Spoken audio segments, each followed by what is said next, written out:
पता ही नहीं चला कि यहाँ सांसद हैं, कोई भी नेता यहाँ पता ही नहीं चल रहा कोई नेता यहाँ पे है। जब चुनाव आता है तब सब नेता ऊपर हो जाते हैं, बाकी पता ही नहीं चलता कि यहाँ कोई नेता सांसद है या विधायक है, चेयरमैन है, कोई पता, बस वही बरसात की मेढक की तरह सब ऊपर हो जाते हैं जब चुनाव आता है। उससे पहले कुछ पता ही नहीं चलता है, यहाँ बस रोजमर्रा की जिंदगी अपनी चलती है, कमाओ का यही सब हो रहा है। ये अभी तक जहाँ तक 5 सालों का कार्यकाल देखा गया परवीन निषाद जी का, तो अभी उनका हम लोगों को दिमाग में मतलब कुछ समझ में नहीं आया। उनका विकास होना चाहिए, काम होना चाहिए, कुछ नहीं। वो चुनाव का मौका है तो वो दिख रहे हैं, इसके पहले उनका अता पता नहीं रहता था। और इसको देखा जाए तो परवीन निषाद जो भाजपा के प्रत्याशी है, पूर्व सांसद भी रहे, उनको 10 नंबर में से कितना नंबर देना चाहिए? अरे उनके तो आज तक हम शकल ही नहीं देखे, क्या बताएं। अच्छा, शकल ही नहीं देखे 10 सालों में। कहाँ घर पड़ता आपका? हमारा बतिया अमरडोहा मकान। कभी उधर गए नहीं? अब कभी जाना हुआ गाड़ी से गए, चले आए, पता नहीं चलता कब आए कब गए। अच्छा, कभी जय चौबे जी के मतलब इधर भाजपा में आने से पहले गठबंधन थोड़ा कमजोर दिखाई दे रही थी, अब थोड़ा सा वोट एक तरफ उनकी तरफ जाता हुआ दिख रहा है, पप्पू निषाद जी की तरफ। तो कहीं ना कहीं थोड़ा सा बिखराव की वजह से थोड़ा सा पप्पू निषाद की तरफ पक्ष ज़्यादातर जाता हुआ दिखाई दे रहा है। क्या लोकसभा चुनाव 2024 को लेकर के आज हम चाय की दुकान पे पहुंचे हुए हैं और यहाँ लोगों से चर्चा करेंगे कि लोकसभा चुनाव 2024 में लोगों का क्या मूड है। हमारे साथ एक बुजुर्ग बैठे हैं, क्या नाम आपका? मोहम्मद असलम। मोहम्मद असलम जी, ये बताइए, लोकसभा चुनाव चल रहा है, ऐसे में तमाम प्रत्याशी चुनाव मैदान में है, क्या चाहते हैं आप?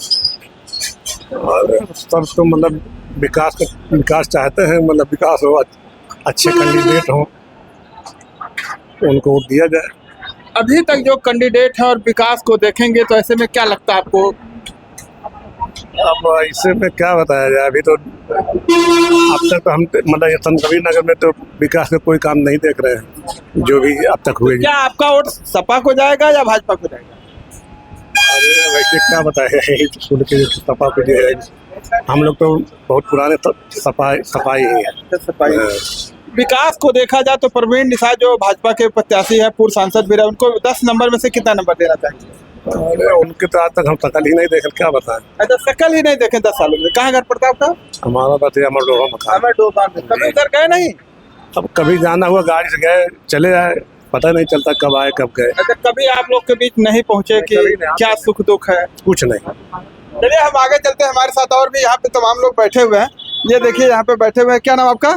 मोहम्मद आजम। मोहम्मद आजम जी, ये बताइए, लोकसभा चुनाव चल रहा है और लोकसभा चुनाव में एक तरफ समाजवादी पार्टी के प्रत्याशी और गठबंधन के प्रत्याशी लक्ष्मीकांत पप्पू निषाद हैं, दूसरी तरफ देखा जाए तो भाजपा के प्रत्याशी पूर्व सांसद रहे, तो दोनों में कौन अच्छा लग रहा है आपको? देखिए अभी तक जहाँ तक 5 सालों का कार्यकाल देखा गया परवीन निषाद जी का, तो अभी उनका हम लोगों को दिमाग में मतलब कुछ समझ में नहीं आया। उनका विकास होना चाहिए, काम होना चाहिए, कुछ नहीं। वो चुनाव का मौका है तो वो दिख रहे हैं, इसके पहले उनका अता पता नहीं रहता था। और जय चौबे जी के मतलब इधर भाजपा में आने से पहले गठबंधन थोड़ा कमज़ोर दिखाई दे रही थी, अब थोड़ा सा वोट एक तरफ उनकी तरफ जाता हुआ दिख रहा है, पप्पू निषाद जी की तरफ। तो कहीं ना कहीं थोड़ा सा बिखराव की वजह से थोड़ा सा पप्पू निषाद की तरफ पक्ष ज़्यादातर जाता हुआ दिखाई दे रहा है। तो क्या लग रहा है, मतलब युवाओं का अगर देखा जाए तो मतलब समाजवादी पार्टी या गठबंधन प्रत्याशी की तरफ ज़्यादा झुकाव? नौजवानों का ज़्यादातर असल में कैंडिडेट थोड़ा सा यहाँ भाजपा के जो है वो कमज़ोर इस वजह से हैं कि उन्होंने कोई विकास का काम नहीं किया है, ना ज़िले में ना शहर में, तो जिसकी वजह से नौजवानों का रुझान ज़्यादातर गठबंधन की तरफ है, पप्पू निषाद जी की तरफ। मौजूदा सरकार को अगर आप देख रहे हैं, उसके विकास को किस रूप में ले रहे हैं? अब मिला जुला के अब उसमें कुछ मीडिया का भी रोल होता है, कुछ चीज़ों को हाईलाइट करता है और कुछ चीज़ों को छिपाता है, जिसकी वजह से जब अंदर जाके देखा जाता है तो कहीं ना कहीं कुछ कमियां भी दिखती हैं। और ठीक है, जो भी हुआ है सही है, उसमें कुछ हम ज़्यादा नहीं कहेंगे, लेकिन अंदर जाने कहते हैं हमने लोगों को आवास दिया और राशन दे रहे हैं, तो राशन से ये मतलब समाज का कल्याण नहीं होने वाला है। समाज को शिक्षा चाहिए और पढ़े लिखे लोग होंगे तो अपने चीज़ों को समझेंगे कि हमारा क्या कर्तव्य है एक समाज के नाते। तो लोगों को ज़्यादातर ये होना चाहिए कि पढ़ाई पे ध्यान दें, ज़्यादातर विकास को देखें, आपसी सद्भावना को बनाए रखें, ज़्यादा बेहतर। रोजगार को लेकर देखा जाए तो भारतीय जनता पार्टी ने कितना रोजगार दिया? नहीं, रोजगार में तो बिल्कुल नहीं है, क्योंकि हर जगह देखा जाता है कि युवाओं में जो है काफ़ी निराशा पाई जाती है, रोजगार ना के बराबर दिख रहा है। अगर भाजपा के सांसद परवीन निषाद और प्रत्याशी भी हैं, उनको आपको विकास को लेकर के 10 नंबर में देना हो तो कितना नंबर देंगे? विकास के मामले में हम कुछ भी नहीं देंगे उनको, बिल्कुल नहीं। नंबर तो क्या लग रहा है, आप युवाओं का भारतीय जनता पार्टी से मोह पूरी तरह से भंग हो गया है? अब ये हम नहीं कह सकते, लेकिन जहाँ तक हम अगर मैं ही जय चौबे जी का मतलब समर्थक में रहा हूँ, अगर जय चौबे जी को टिकट मिलता भाजपा से तो मेरे ख्याल से यहाँ ज़्यादा मजबूती आती। खैर परवीन निषाद के बारे में ज़्यादा कहीं ऐसा तो नहीं कि आप लोग देख रहे हैं कि जिला बचाओ बाहरी भगाओ? हाँ, ये भी एक तरफ से है, क्योंकि हम लोग अपनी समस्याएं ज़्यादा बेहतर तरीके से कर सकेंगे जो अपने शहर का निवासी रहेगा, लेकिन बाहरी का कोई वो नहीं रहता है, कब आते हैं कब चले जाते हैं। चलिए हमारे साथ ऐसे में क्या आप लोग का रुझान है, किस तरफ जाएंगे? कोई भी चुनाव हो, करप्शन और शिक्षा के क्षेत्र में देखा जाए बढ़ोतरी के लिए सरकार को अथक प्रयास करना चाहिए और करप्शन पर नियंत्रण लगाने का 100% अपना योगदान जरूर देना चाहिए। योगी जी कहते हैं हमने करप्शन को पूरी तरह से बंद कर दिया, क्या कहना चाहेंगे?